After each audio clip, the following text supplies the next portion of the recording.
New York runs the only major subway in America that never sleeps. 24 hours a day, every single day. And somehow, that's the problem. You've seen the videos. Rats dragging pizza across the platform. Water pouring through the ceiling like an indoor waterfall. That's not a glitch, that's a normal Tuesday. The system opened back in 1904, and parts of it still run on signal technology from before your grandparents were born. Some of that equipment is roughly 90 years old. That's gear older than color TV. Here's the thing. Because the trains never stop, the tracks never get a real break for repairs. Every other big city shuts down overnight and fixes stuff. New York just doesn't. So the repair backlog grew into a monster. Fixing all of it would cost tens of billions of dollars. Then summer hits. The platforms turn into ovens, easily passing 100 degrees Fahrenheit, because there's barely any ventilation down there. You stand there sweating while a train that was due 8 minutes ago just never shows. And the flooding? The MTA pumps out roughly 13 million gallons of water every day, even when it isn't raining. A normal storm can drown whole lines. Recognize this? You pay one of the highest fares in the country to ride a museum that smells like a sewer. New York didn't build a bad subway. It built a great one. Then it let it rot. Rome, the capital of Italy, a city that's been major for over 2,000 years. And it has exactly 3 metro lines. 3. Some cities a fraction of Rome's size have more, so why can't Rome just build more? Because every time they dig, they hit history. Seriously, you can't put a shovel in the ground here without uncovering ancient ruins, Roman villas, entire buildings nobody knew were there. And by Italian law, when that happens, construction stops. Archaeologists move in, everybody else waits. Line C is the poster child for this mess. It's been under construction for decades, and it keeps getting delayed because crews keep finding priceless artifacts. The station near the Colosseum took many years longer than planned. Look, uncovering an 1,800-year-old ruin is incredible for a historian. For a commuter, it just means the train line you were promised is still years away. And it's not just archaeology. Add years of budget overruns and management chaos, and you get a metro that crawls forward at a snail's pace. You've waited on a delayed train and felt your soul leave your body. Now imagine waiting for the entire train line for 20 years. That's Rome, a city so obsessed with its past it struggles to build a future. Los Angeles. Nearly 4 million people in the city, around 10 million across the county, the ultimate car city. And a few decades ago, LA decided to fix that by building a rail network. The result? A metro that goes almost nowhere useful.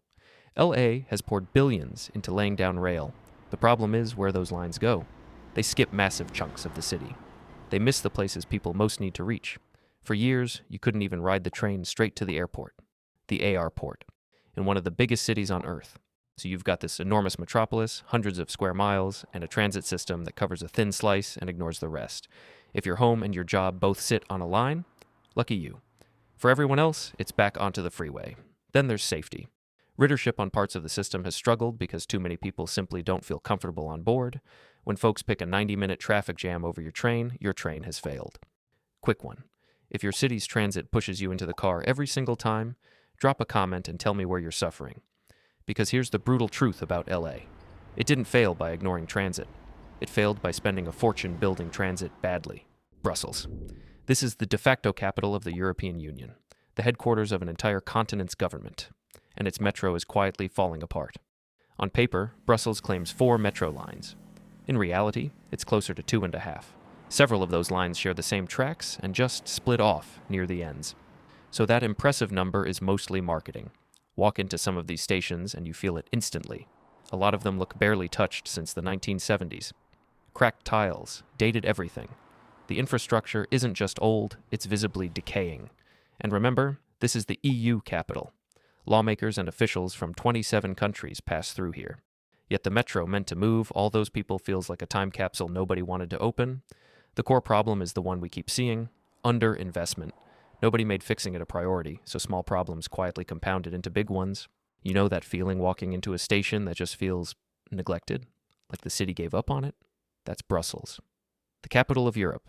Running a metro Europe would rather not talk about Washington, D.C., the capital of the United States, home to a metro called WMATA that turned into a genuine national scandal. For years, the D.C. Metro made headlines for all the wrong reasons. Fires in the tunnels, trains slipping off the tracks. smoke-filling stations while passengers sat trapped inside. How does a system get this bad? 2 words: deferred maintenance. That's the polite term for knowing something is broken and putting off the fix anyway. DC kicked that can down the road for years, and the problems piled higher and higher. Eventually, it got so dangerous that the system launched a massive emergency repair program, shutting down whole sections for weeks just to catch up.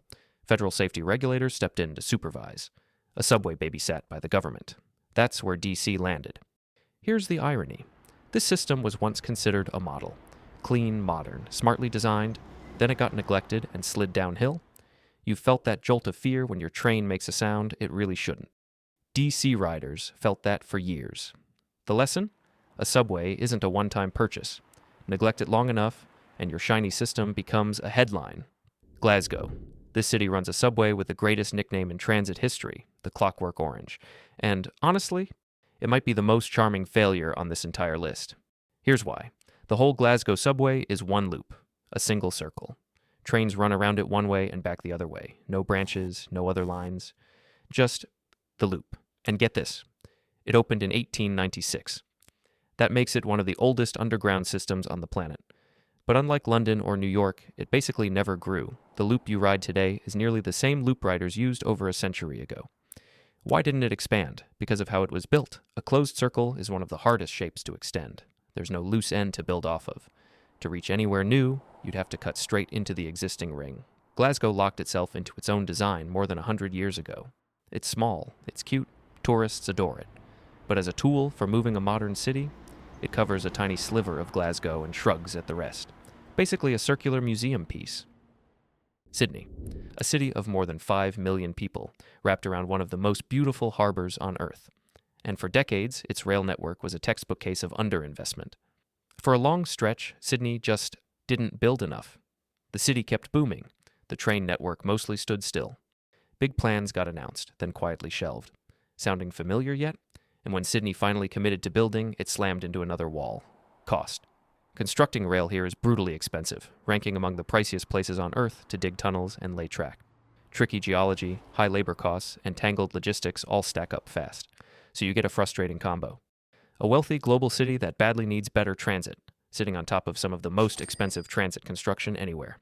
That math slows everything to a crawl. For the millions spread across Sydney's giant sprawl, the result was decades of thin options, long commutes, packed carriages, whole neighborhoods waiting years for a link that kept sliding away. You've watched a project get promised, delayed, then promised all over again.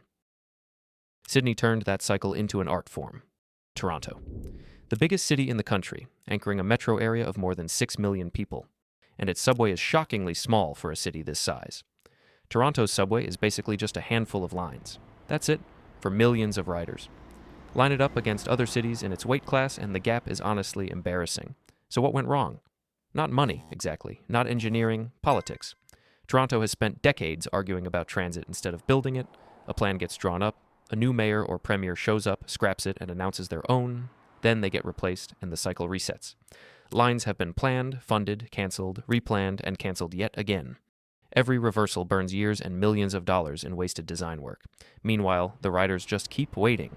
The city that should have a world-class network has a modest one, and a graveyard of abandoned blueprints. Here's the controversial part. Toronto proves the hardest part of a subway isn't the tunneling. It's getting politicians to stick with a plan longer than one election. Concrete is easy, consensus is not. And that's the pattern across all 8 cities. The worst metro systems on Earth aren't cursed, they're neglected, mismanaged, or argued into the ground. 3 quick lessons. Skip maintenance, pay later. Plan badly, serve nobody, argue forever, build nothing. Which of these have you actually suffered through? Like this video if your city deserves better transit, and subscribe for more urban reality checks.